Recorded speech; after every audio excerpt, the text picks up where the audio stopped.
Okay, so we got another Model 60 that we're going to show off here, one that's in nice working condition. Looking at the front, we got the coin plate in place and the normal amount of wear you'd expect where somebody puts their thumb and the strike plate where the coins go in. I didn't clean the front of this one. You can go ahead and do that if you want. A little bit of grime on there, but all in all, in pretty good shape. No real corrosion on this one. The graphic, let's take a look at that. This one is in fantastic shape. As you can see, there's no corrosion, nothing really missing. The little minor dings that you get around the outside on at least all of the ones that I've looked at, and then a little scratch there. But still, the graphic's in good shape there.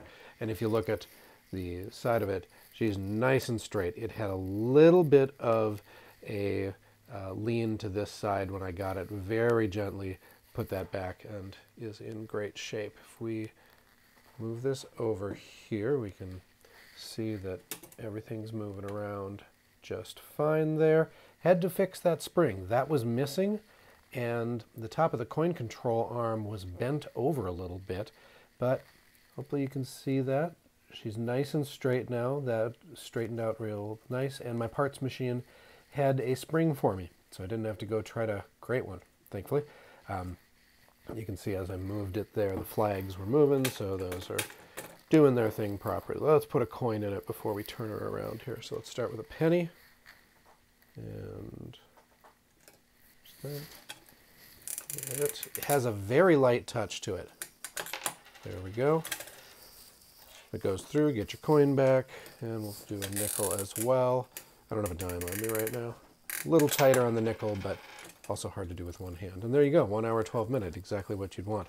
Comes out there, a little bit of like white crud on there. I'm sure that would come off with a Scotch-Brite pad or something. So we'll go around this way so you can see that the guard there is in place, and you can probably hear it ticking now. So let's tip this back over.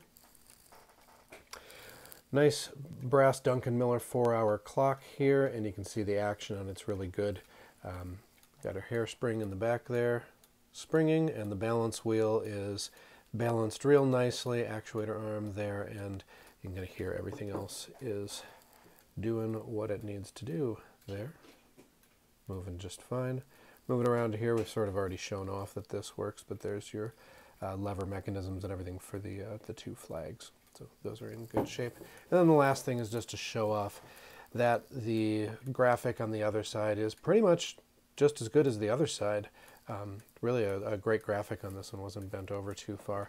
There was a little bit of corrosion down here. You can see there's a spot here. I'd say that's probably the worst part, but nobody's ever going to see that.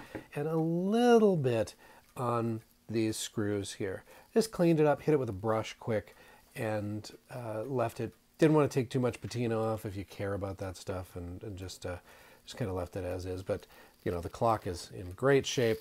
We got our cover over there. That's the 50 that's going on, that already is on eBay, actually. I got some 50s on, so check out my other items if you're interested in that. This is the last Model 60 I have that's still in good shape. The other one's going to take a little more work. It doesn't have that spring, for example. So if you need a 60, this is your last chance for my stuff. I hopefully can get that other one running, but no guarantees. I'm going to have to find a spring that fits right. So yeah, if you need a 60, this is the one, and follow me for more parking meters on eBay. Thanks.